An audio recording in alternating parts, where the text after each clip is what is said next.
Well, did you know research shows that 6,000 women in this country become menopausal every day? That is 4 women every minute. Research also shows that fewer than 20% take hormone replacement therapy, or HRT. Dr. Marina Johnson, endocrinologist and menopause expert, has written this book. It's called Outliving Your Ovaries. She says many women don't opt for HRT because of fear and misinformation. Dr. Johnson joins us this morning as part of our Book Authors series. Good morning to you. Good to see you. Good morning, Danielle.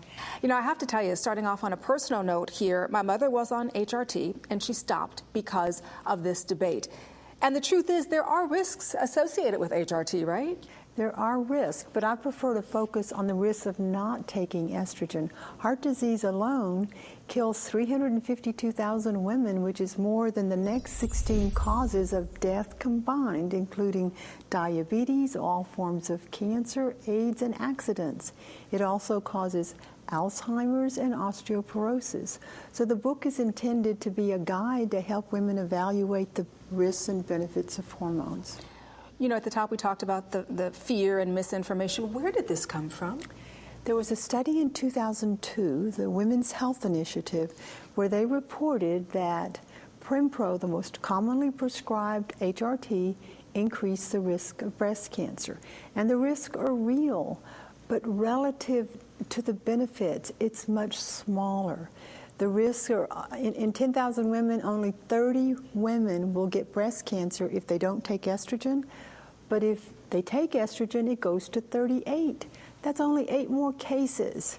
So most women, when they hear that, they say, gosh, 8 more cases out of 10,000 isn't that much when you consider the benefits. But there are some women who will say, well, that 8 more, that could be me. So, you know, I do understand where that part of it comes from as well, because the truth is the fear of breast cancer, because of that, a lot of women are saying, okay, no HRT for me at all. I'm going to try to go through this naturally.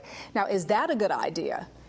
Well, it's not a good idea because, for example, when you go through menopause naturally, I mean, estrogen is there for a reason. Sure. And so when suddenly it's gone, vital tissues in your body start falling apart.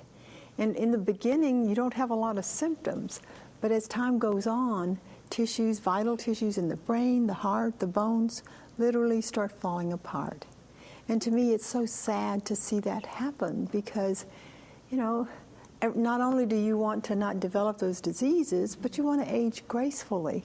And with estrogen, your skin, your hair, your sexual function, your quality of life is much improved. Yes. Let me ask you this. What is the difference between oral and topical pharmaceutical natural estrogen? Because I know this is something, too, that a lot of women probably ask you about. As a pharmacist and a physician, I have a good knowledge of how drugs impact the body.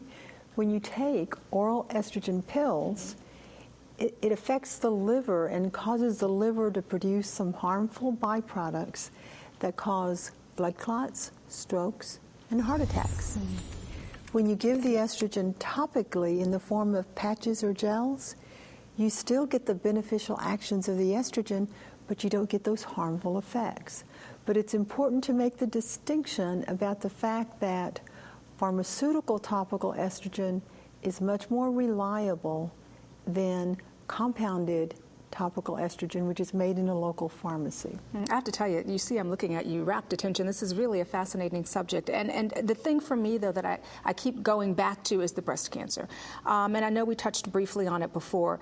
Doesn't the risk of breast cancer rise with hormone replacement therapy? Well, it does, but you also need to understand that all drugs have risk. Okay. And for example, commonly used drugs like statins, did you know that they have the very same risk of breast cancer as hormone replacement?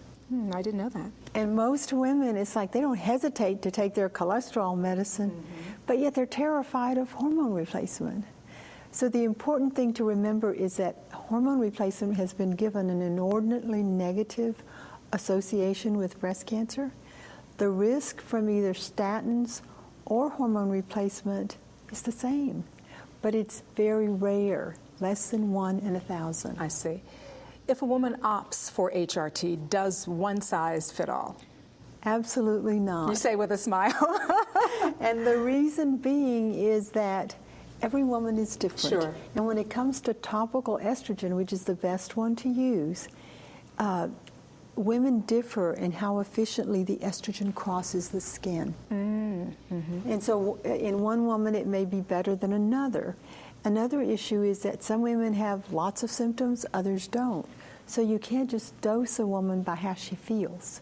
That's why it's so important to monitor estrogen levels so that you can be assured you're getting a therapeutic dose. Well, very interesting subject matter. Thank you so much for coming by and sharing this information with us on the show this morning, Doctor. You're welcome. Thank you for having me. Anytime. And again, the book is called Outliving Your Ovaries. For more information on the book or Dr. Johnson, please visit the website drmarinajohnson.com or outlivingyourovaries.com.